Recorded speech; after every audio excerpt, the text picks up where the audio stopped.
Hello, welcome back to my channel. I hope you're doing good. So today I wanted to talk about something that I know I've thought a lot about as I went from childhood to adulthood. Namely, why didn't any outsiders in my life help me and step in to stop the scapegoating abuse I went through? Why wasn't I whisked away by some benevolent protector and spared a lifetime of trauma? In spite of our narc parents' best efforts to isolate us, in general, we scapegoats encountered a wide range of people out with the immediate family on a regular basis during childhood. Teachers, doctors, neighbours, the parents of other kids at school, the parents of any friends we managed to make, people in after-school activity groups like the Girl Guides or Scouts, people in the religious community, members of the extended family, and even social workers or law enforcement. I know for a lot of people, some of these people in your lives during childhood were also abusive and incredibly unsafe. I'm so sorry if this is something you had to go through when you were at your most vulnerable. What about the genuinely decent people though? Why didn't they, at bare minimum, step in and challenge our narcs?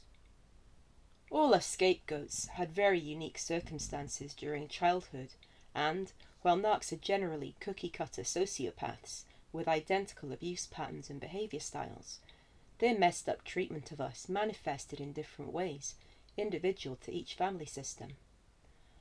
I can therefore only speak to my own childhood and try to unpack what might have been going on and why nobody appeared to speak up. And perhaps this will help you start to make sense of your own experiences. First though, I want to quickly go over a social psychology concept called the bystander effect. This theorises that individual people are less likely to offer help to a victim when there are other people around, especially if it's not an immediate life or death situation like a violent assault or a catastrophic accident. Even in the case of a serious incident, people in groups tend to be pretty useless. Many years ago, I witnessed a drunk guy getting hit by a car. As I was trained as a first aider at work, I went into autopilot and ran over to help him. Meanwhile, a crowd gathered, simply gawking and being more of a nuisance than anything. That attitude of, "Oh cool, she's dealing with it, I'll just stand here staring like a moron." I can be quite bossy when someone else is in danger, so I started barking orders at these gormless bystanders. "You, phone 999. You, start redirecting traffic away from here. You, take these people elsewhere and give this guy space. You, find out if anyone saw the license plate of the car that hit him." It all ultimately got resolved and the guy recovered well, but that incident has stuck in my head. People tend to do nothing when they think someone else will handle it, absolving them of any responsibility. There's actually 3 levels of responsibility involved in the bystander effect that determine the action, or lack thereof, people will take in any given situation. The first is whether they think the victim deserves help or not. In the hit-and-run incident, the victim was a well-known street drinker, so many of the gawkers had little sympathy. The second level is how competent the bystander thinks they are. In the hit-and-run, people would have thought, "Oh, that girl knows first aid. Cool, I have no idea." The third level is the relationship between the bystander and the victim. To all of us, this guy was a stranger. Many of us who worked nearby knew him as the guy who begged outside the convenience shop, so nobody knew him intimately. If it had been someone closer to them, perhaps a colleague, they could have felt more inclined to help. Another factor is the fear of consequences. In the hit and run, people may have thought, "Oh, that guy's wasted. What if he gets violent? He was unconscious, but okay. I shouldn't try to help. I have no idea what to do. I might do something wrong and make it worse. He might sue me later." It's that attitude of, "Oh, someone else will deal with it," or "I'm sure someone else is probably on it."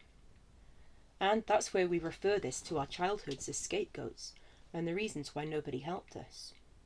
Well-meaning teachers think doctors are dealing with us. Doctors think social workers are on the case.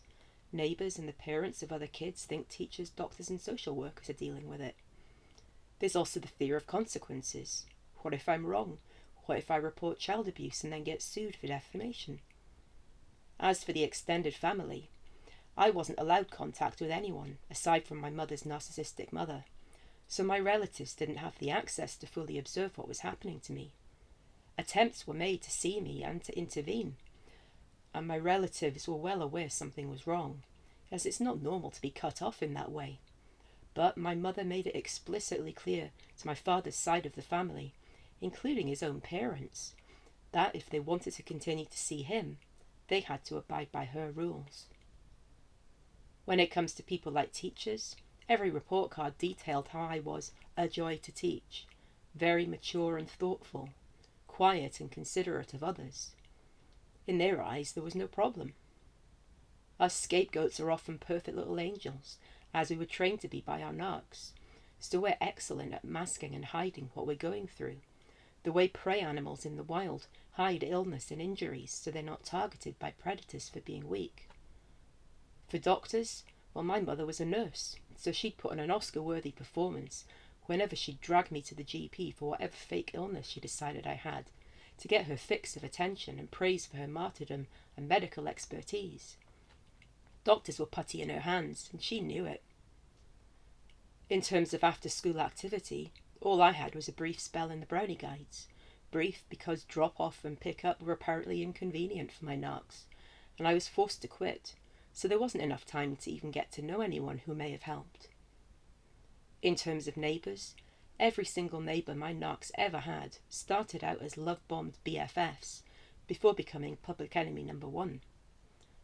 I'm still unsure if this descent into animosity was intentional, so when the neighbours heard raised voices or sobbing, they'd simply ignore it to avoid escalation of the grotesque behaviour of my parents towards them, which included my mother reporting one neighbour to the RSPCA for abuse, simply because their dog barked a bit and it annoyed her. As for the parents of our childhood friends and other kids, I was trained to be a bully magnet at school, so friends were few and far between.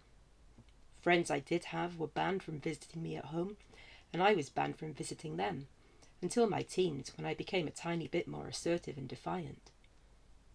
I had a best friend when I was in high school, and we were incredibly close, to the extent she knew everything that was happening to me at home. Her home life was equally chaotic, so we supported each other as best we could. At this point, my eating disorder and self-harm was such that she was really worried. One afternoon she put her foot down and said, "Right, we're going to your GP," and she frog-marched me to an appointment that she'd made before by pretending to be my mum over the phone. The GP agreed I was all kinds of messed up, but as I was underage, he couldn't do anything without my parents' consent. The next thing I know, my dad announces we're moving towns, again. Turned out the GP had ratted me out for my unauthorised visit, and clearly my best friend was a huge threat to the narc ecosystem, so action had to be taken. These are just examples from my childhood, but I think, in general, we weren't rescued from narc abuse due to a combination of the bystander effect and our narcs' master manipulation skills.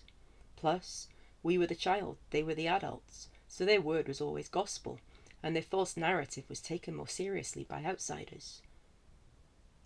Also, a lot of us here grew up in the 60s, 70s and 80s, when attitudes to parenting were very different, and here in the UK, a teacher taking their belt to unruly children or throwing chalkboard erasers at heads was perfectly normal. We didn't stand a chance. Even if we directly told a grown-up, "I'm being abused," the lack of tangible evidence and their reluctance to get involved and risk personal consequences meant we'd still be on our own, possibly risking even more abuse if, like my GP, you're caught telling tales. The inaction of grown-ups present in your childhood is a reflection on them, not you. A big part of growing up is the realisation that adults aren't gods. They're flawed, they're messy. People didn't stand up for you, largely because they were duped or intimidated by the narcs. Our narcs intentionally trained us to maintain the fake facade of the perfect family. So for me, that meant my outer appearance to teachers, doctors and so on was that of a quiet, mature child and a credit to good parenting. I was the perfect little high achiever, and on the outside, and an emotional wreck on the inside, much like that song Don't Cry Out Loud. Those who saw through the narc's facade assumed someone else had already helped us, or they were intimidated into silence by fear of personal consequences. This inaction does not mean you weren't worthy of saving, or that you deserved the abuse. As adults in our own right, it's us that need to be the protectors we so desperately needed in childhood. Every action you take now in dealing with your narcs, be it grey rock, low or no contact, is an action for you as a little kid. Something an old eating disorder therapist of mine told me was, when you call yourself fat or gross or ugly, imagine telling that to a 5-year-old, because that's what you're doing. The 5-year-old being your inner child. We have to reparent ourselves and be that nurturing, warm presence that we were denied. My dream mother is Linda from Bob's Burgers, quirky, creative, loving and funny, happy to let her kids' freak flags fly. So I treat myself the way she might have if I grew up with someone like that. I try to see myself as a tiny child whenever I think negatively about myself, and I found it's done wonders for my self-esteem. You were failed by the adults in your life, but now you call the shots on how you should be treated, and that does not include enduring scapegoating abuse. Your narcs will always see you as a child, infantilizing you, attempting to control you and keep you dependent on them, refusing to accept you're a grown adult. Take a stand against your narcs, through grey rock, low or no contact. Means that you yourself are that adult in your life who bravely stands up and says, enough, rescuing you from continued abuse. You are your own protector. So with that, look after yourself, and I'll see you in the next video. Bye bye.